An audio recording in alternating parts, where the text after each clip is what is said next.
Let me see you now.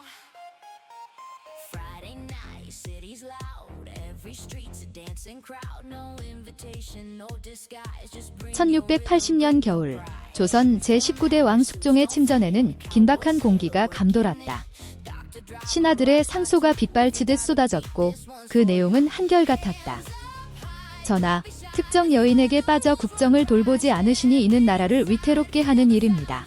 대관들은 목소리를 높였고 사헌부와 사간원은 연일 같은 내용의 탄핵 상소를 올렸다.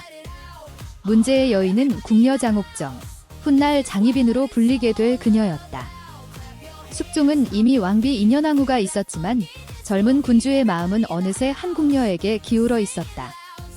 신하들의 압박은 날로 거세졌고 마침내 대왕 대비 명성황후까지 나서서 장옥정을 궁에서 내쫓으라는 명을 내렸다. 숙종은 왕이었지만 동시에 아들이었고 어머니의 명을 거역할 수 없었다. 그날 밤 궁궐 후원에서 마지막 만남을 가진 숙종과 장옥정은 서로를 바라보며 눈물을 흘렸다. 다시 만날 수 있을까요? 장옥정의 떨리는 목소리에 숙종은 아무 대답도 하지 못했다. 권력의 정점에 있으면서도 사랑하는 이를 지키지 못하는 무력함. 이것이 왕의 비극이었다. 장옥정은 그렇게 궁을 떠났고 이는 조선 역사상 가장 드라마틱한 사랑과 권력의 이야기의 시작이었다. 장옥정은 1659년 역관 집안의 막내딸로 태어났다. 역관은 외국어 통역을 담당하는 중인 계급으로 양반은 아니었지만 그렇다고 천민도 아닌 애매한 신분이었다. 장옥정의 집안은 비교적 유복한 편이었고 그녀는 어려서부터 총명하고 아름다운 아이로 자랐다.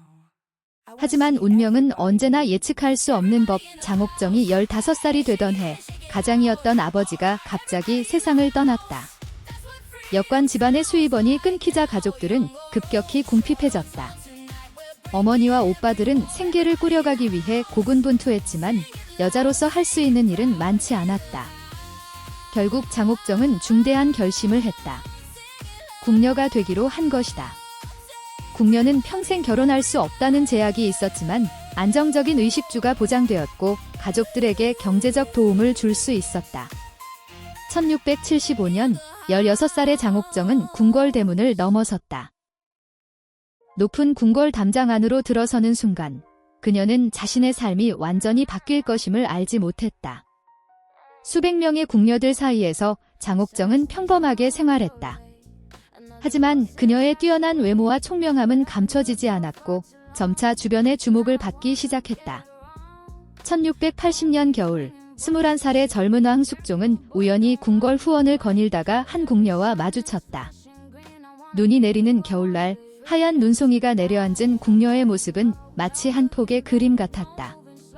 그녀가 바로 21살의 장옥정이었다. 숙종의 시선이 그녀에게 머물렀고 그 순간부터 왕의 마음은 흔들리기 시작했다. 조선시대 왕이 궁녀에게 관심을 갖는 것은 그리 드문 일이 아니었다. 궁녀들은 왕을 가장 가까이에서 모시는 여인들이었고 자연스럽게 왕의 눈에 띌 기회가 많았다. 숙종은 장옥정을 자주 불러들였고 그녀의 총명함과 재치에 더욱 매료되었다. 장옥정 역시 왕의 관심에 조심스럽게 화답했다. 그녀는 똑똑했다. 왕의 총애를 받는다는 것이 무엇을 의미하는지, 그것이 자신의 운명을 어떻게 바꿀 수 있는지 잘 알고 있었다. 드디어 장옥정은 왕의 승은을 입었다. 승은이란 왕이 여인과 하룻밤을 보내는 것을 의미했고 이는 궁녀가 후궁으로 승격될 수 있는 첫 단계였다. 궁궐 안에서 장옥정에 대한 소문이 퍼지기 시작했다. 저 궁녀가 전하의 총애를 받는다더라. 질투와 부러움이 뒤섞인 시선들이 장옥정을 따라다녔다. 하지만 행복한 시간은 오래가지 않았다. 명성황후는 숙종의 어머니이자 조선의 대왕대비였다. 그녀는 서인 세력의 지지를 받는 인물이었고 정치적으로 매우 영리한 여인이었다. 명성황후의 귀에 아들 숙종이 궁녀 장옥정에게 빠져있다는 소문이 들렸다. 처음에는 젊은 왕의 일시적인 호기심이려니 생각했지만 시간이 지날수록 상황은 심각해졌다. 숙종은 장옥정을 자주 불렀고 국정보다 그녀와의 시간을 더 중요하게 여기는 듯했다. 명성황후는 직접 조사에 나섰다. 장옥정의 집안 배경을 살펴보니 역관 집안 출신이었고 더 중요한 것은 그녀의 집안이 남인 세력과 연결되어 있다는 사실이었다. 당시 조선의 정치는 서인과 남인의 치열한 권력 다툼으로 점철되어 있었다. 명성황후는 서인을 지지했고 남인 세력이 궁궐 안에 발판을 마련하는 것을 결코 용납할 수 없었다. 저 여자를 궁에서 내쫓아야 한다. 명성황후의 결심은 확고했다. 그녀는 신하들을 동원해 장옥정을 탄핵하는 상소를 올리게 했다. 전하께서 간사한 여인에게 빠져 국정을 돌보지 않으신다는 내용이었다. 숙종은 어머니와 신하들의 압박 사이에서 괴로워했지만 결국 효를 중시하는 유교 사회에서 어머니의 명을 거역할 수 없었다. 장옥정은 궁에서 쫓겨나야 했다. 1680년 늦겨울, 장옥정은 궁궐을 떠나야 했다. 왕의 승은을 받았던 여인이 하루아침에 궁 밖으로 내쳐지는 것은 전례 없는 일이었다. 명성황후의 명령은 단호했고 신하들의 압박은 거셌다. 숙종은 장옥정을 사랑했지만 왕으로서 그리고 아들로서 어쩔 수 없는 선택을 해야 했다. 떠나는 날 밤, 숙종은 몰래 장옥정을 만났다. 미안하오. 내가 왕이면서도 당신을 지킬 수 없음. 숙종의 목소리는 떨렸다. 장옥정은 눈물을 흘리며 고개를 숙였다. 전하, 이것이 제 운명인가 봅니다. 하지만 전하를 원망하지 않겠습니다. 그녀의 말은 진심이었다. 권력의 세계가 얼마나 냉혹한지 왕이라고 해서 모든 것을 마음대로 할 수 없다는 것을 장옥정은 이해했다. 다음 날 새벽, 장옥정은 조용히 궁을 나섰다. 궁녀복을 벗고 평민의 옷을 입은 그녀는 더 이상 왕의 여인이 아니었다.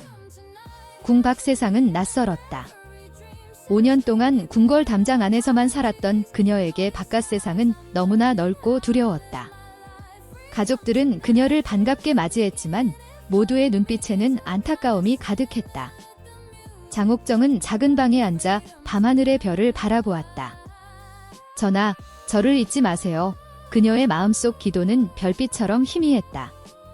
장옥정이 궁을 떠난 지 얼마 되지 않아 숙종에게 새로운 왕비가 들어왔다. 1681년, 민유중의 딸 민씨가 왕비로 책봉되었다. 그녀가 바로 인현왕후였다. 당시 인현왕후는 겨우 15살의 어린 소녀였다. 숙종보다 6살이나 어렸지만 조선시대에는 드문 일이 아니었다. 인현왕후의 집안은 서인 세력의 핵심이었고 이 혼인은 철저히 정치적 계산에 의한 것이었다. 명성황후는 남인 세력과 연결된 장옥정을 제거하고 서인 가문의 딸을 왕비로 안힘으로써 정치적 기반을 더욱 공고히 하려 했다. 인현왕후는 온화하고 현숙한 성품의 소유자였다. 그녀는 왕비로서의 덕목을 갖추기 위해 노력했고 숙종에게 좋은 아내가 되려 애썼다. 하지만 숙종의 마음 한구석에는 여전히 장옥정이 자리 잡고 있었다. 왕은 인현왕후를 존중했고 예의를 갖췄지만 열정적인 사랑을 느끼지는 못했다. 인현왕후도 이를 알았지만 왕비로서 자신의 역할에 충실하려 노력했다. 궁 밖에서 이 소식을 들은 장옥정의 마음은 어땠을까? 사랑했던 남자가 다른 여자와 혼인했다는 소식은 가슴을 찢는 아픔이었을 것이다. 하지만 그녀는 참았다. 눈물을 삼키고 자신의 감정을 깊숙이 묻어두었다.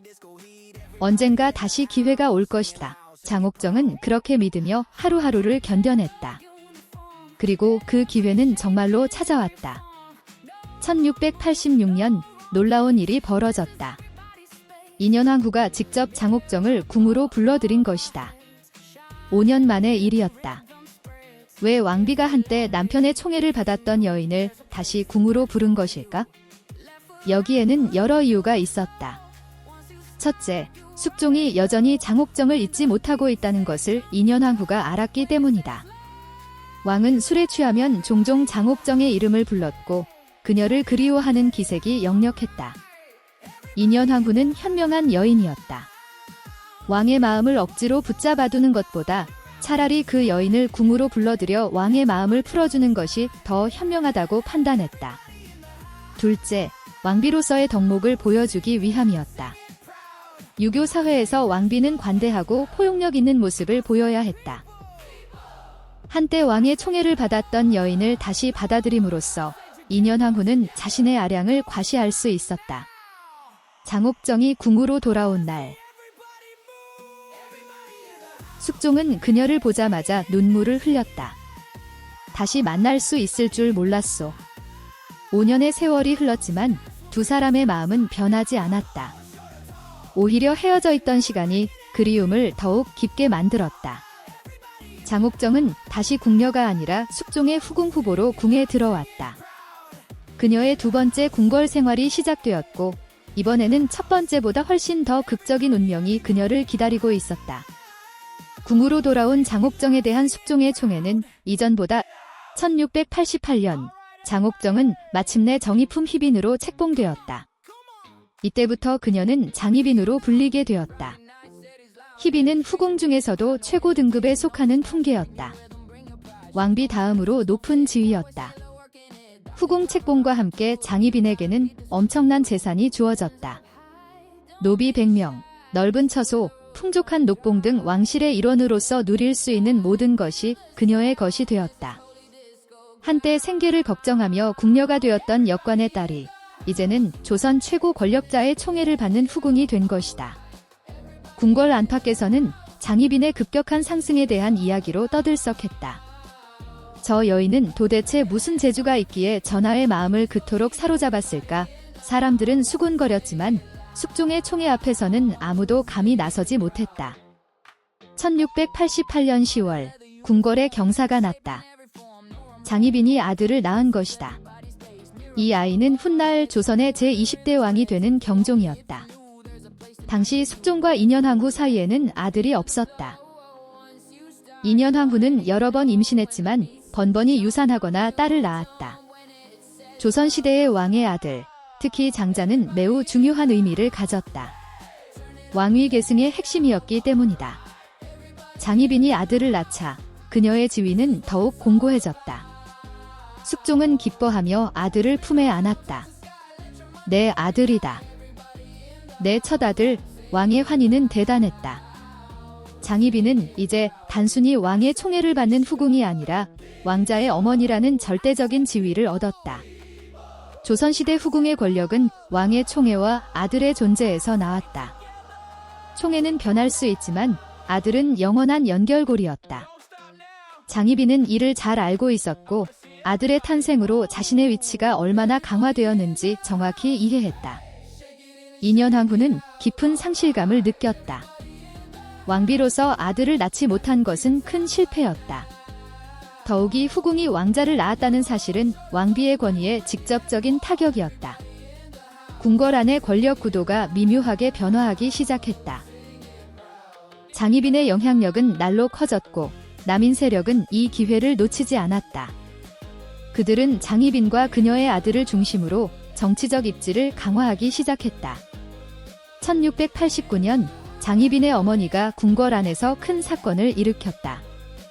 조선시대에는 신분에 따라 탈 수 있는 가마의 종류가 엄격히 정해져 있었다.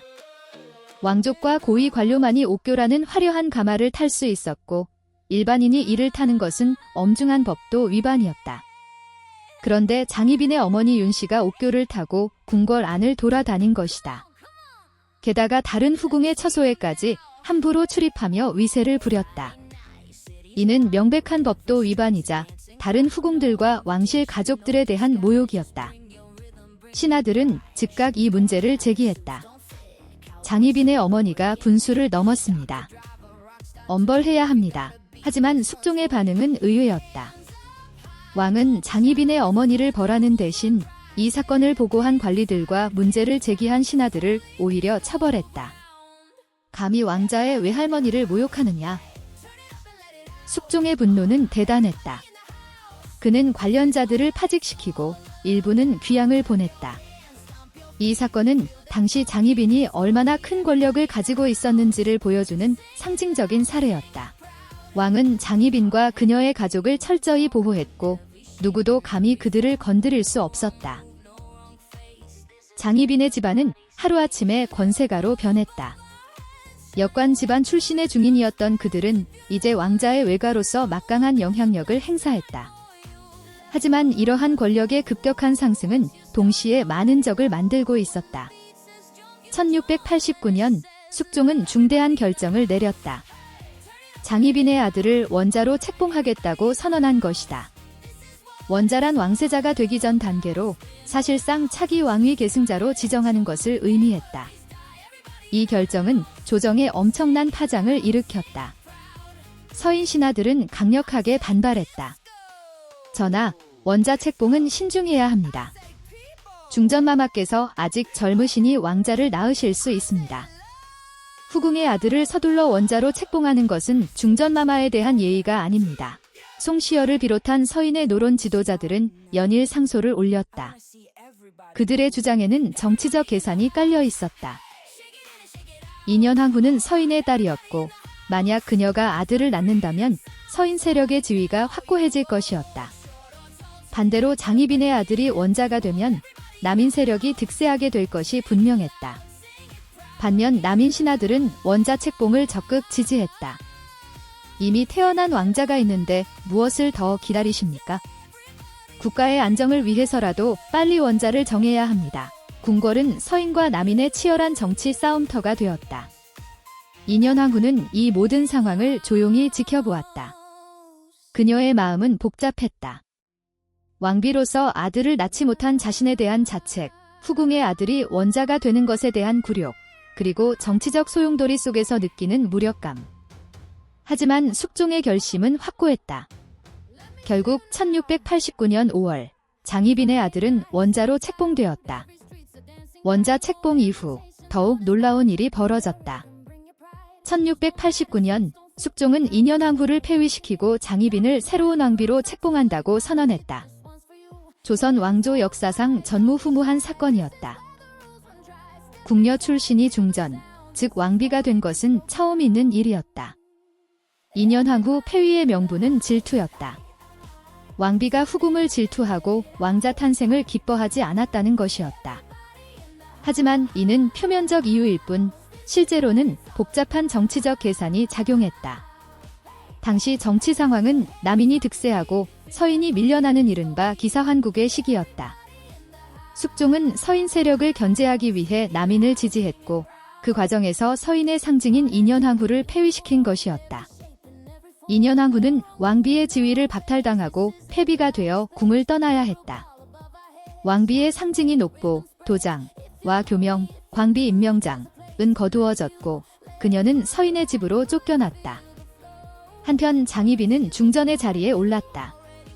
역관의 딸로 태어나 궁녀가 되었고 한때 쫓겨났다가 다시 돌아와 후궁이 돼 중전이 된 장희빈이었지만 행복은 오래가지 않았다. 1690년대 초반 숙종의 마음에 미묘한 변화가 일어나기 시작했다. 왕의 시선이 다른 여인에게 향한 것이다. 그녀의 이름은 최씨, 훗날 숙빈 최씨로 불리게 될 젊은 궁녀였다.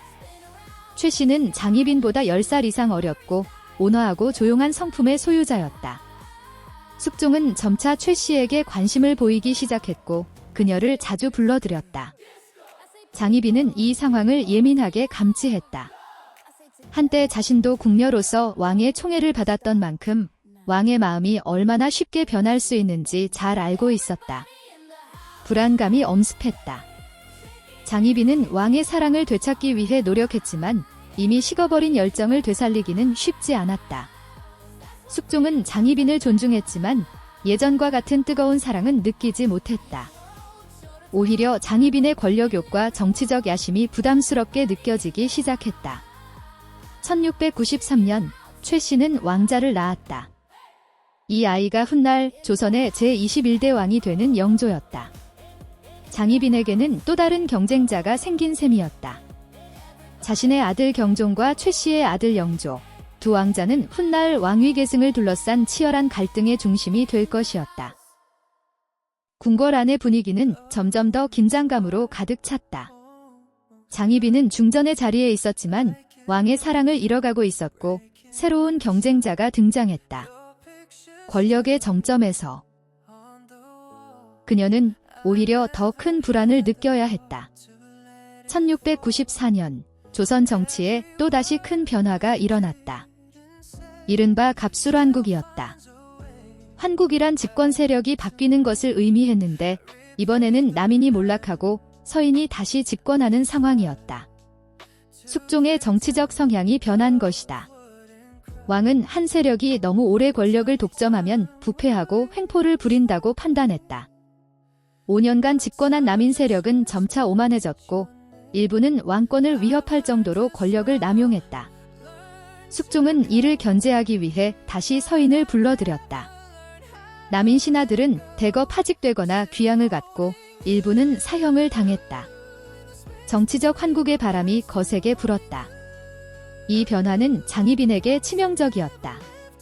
그녀의 권력 기반은 남인 세력이었기 때문이다. 남인이 몰락하면서 장희빈의 입지도 흔들리기 시작했다.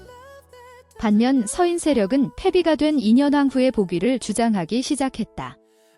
인현왕후는 억울하게 폐위되었습니다. 다시 중전의 자리에 모셔야 합니다.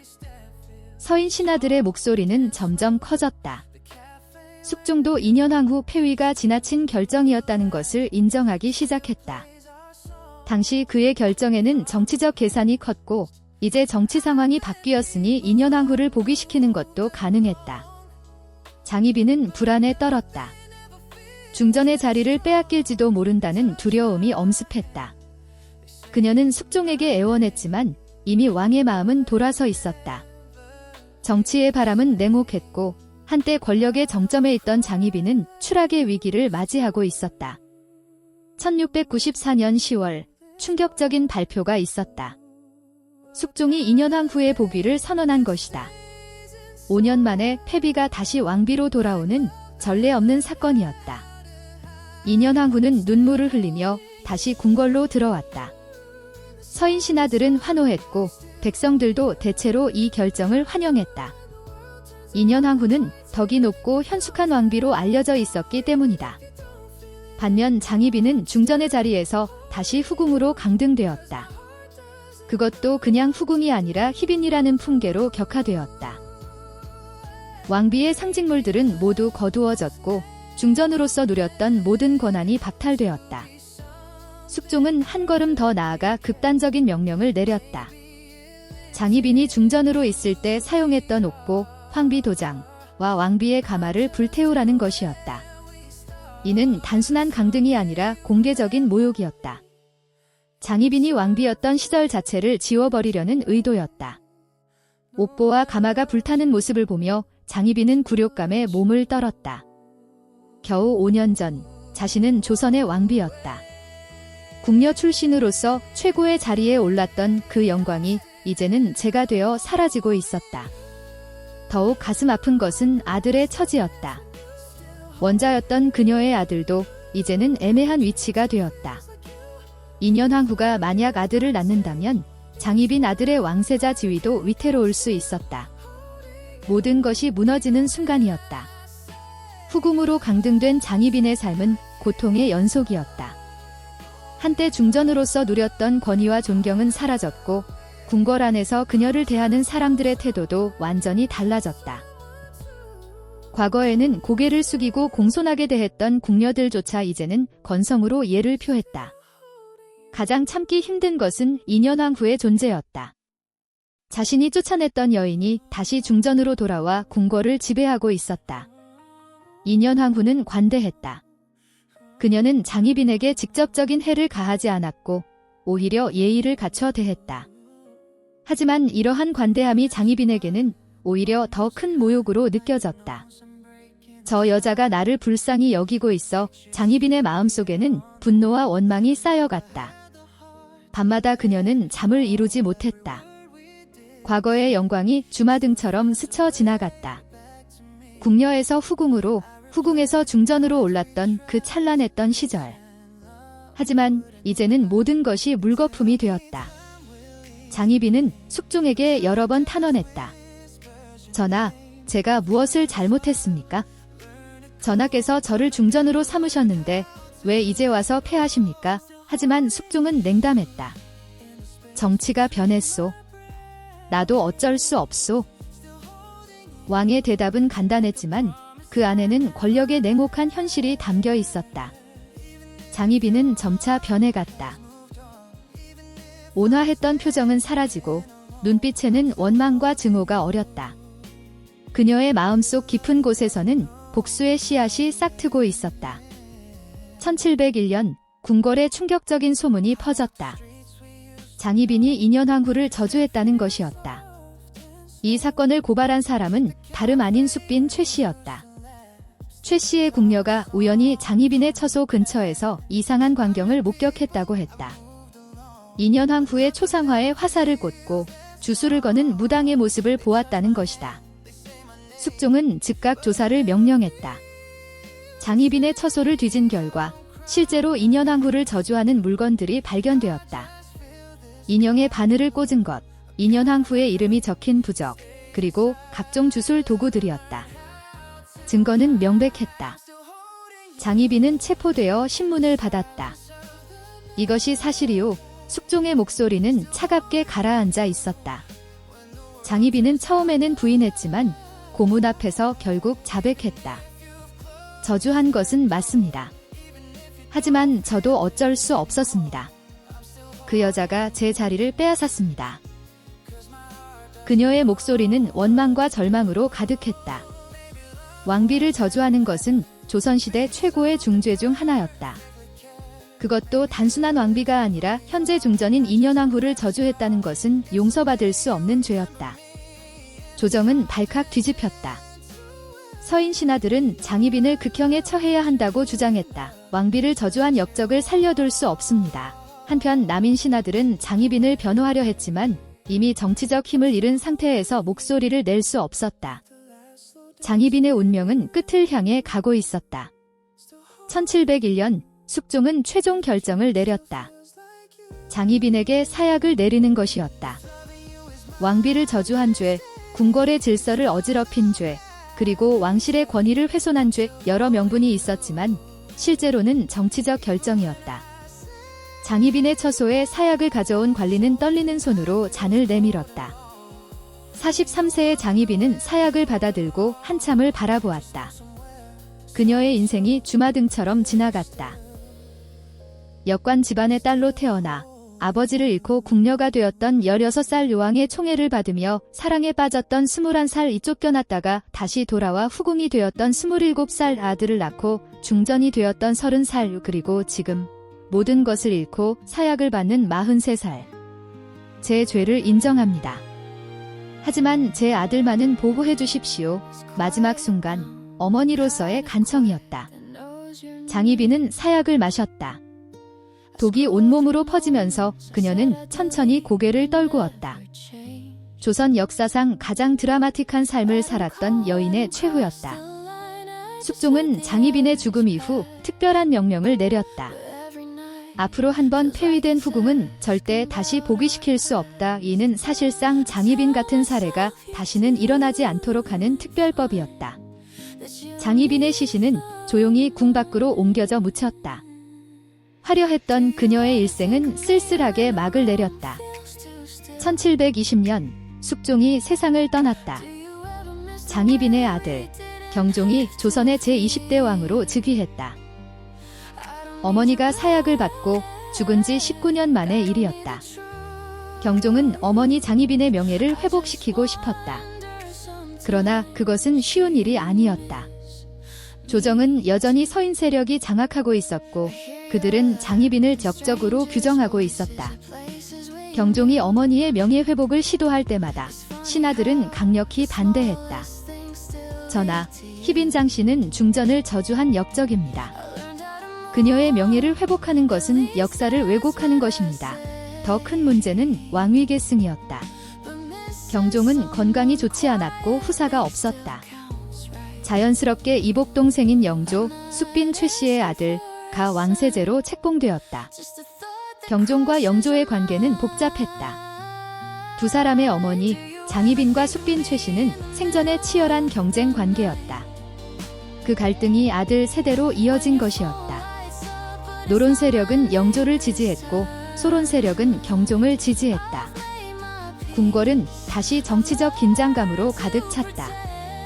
1724년 경종이 재위 4년 만에 갑작스럽게 세상을 떠났다.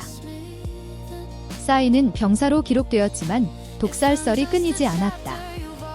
영조가 조선의 제21대 왕으로 즉위했다.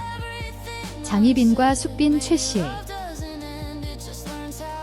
아들들 간 권력 투쟁은 결국 영조의 승리로 끝났다. 장희빈의 명예회복은 영원히 불가능해 보였다. 장희빈의 이야기는 조선시대를 넘어 오늘날까지 많은 이들의 관심을 받고 있다. 그녀는 드라마, 영화, 소설의 단골 소재가 되었고 때로는 악녀로, 때로는 비극적 여주인공으로 그려진다. 역사는 장희빈을 어떻게 기록했을까? 조선왕조실록은 그녀를 간악하고 질투심 많은 여인으로 묘사한다. 하지만 이러한 기록은 대부분 서인 세력이 집권하던 시기에 쓰여진 것으로 정치적 편향성이 있다는 지적도 있다. 공정하게 평가하자면 장희빈은 자신의 시대를 살아낸 한 여인이었다.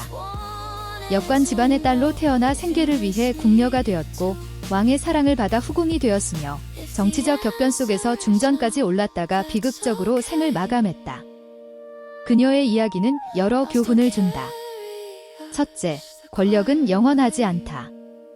장희빈은 중전의 자리까지 올랐지만 정치 상황이 바뀌자 순식간에 모든 것을 잃었다. 둘째, 사랑과 권력은 별개다. 숙종의 사랑으로 시작된 관계였지만 결국 정치적 이해관계가 그 사랑을 압도했다. 셋째, 역사는 승자의 기록이다. 장희빈에 대한 평가는 그녀를 적대시했던 세력이 집권한 후에 쓰여졌기 때문에 부정적일 수밖에 없었다. 오늘날 우리는 장희빈을 단순히 선악의 잣대로 판단하기보다 그녀가 살았던 시대의 맥락 속에서 이해해야 한다. 권력과 사랑, 질투와 야망, 영광과 몰락이 교차했던 한 여인의 삶, 그것이 바로 장희빈의 이야기다.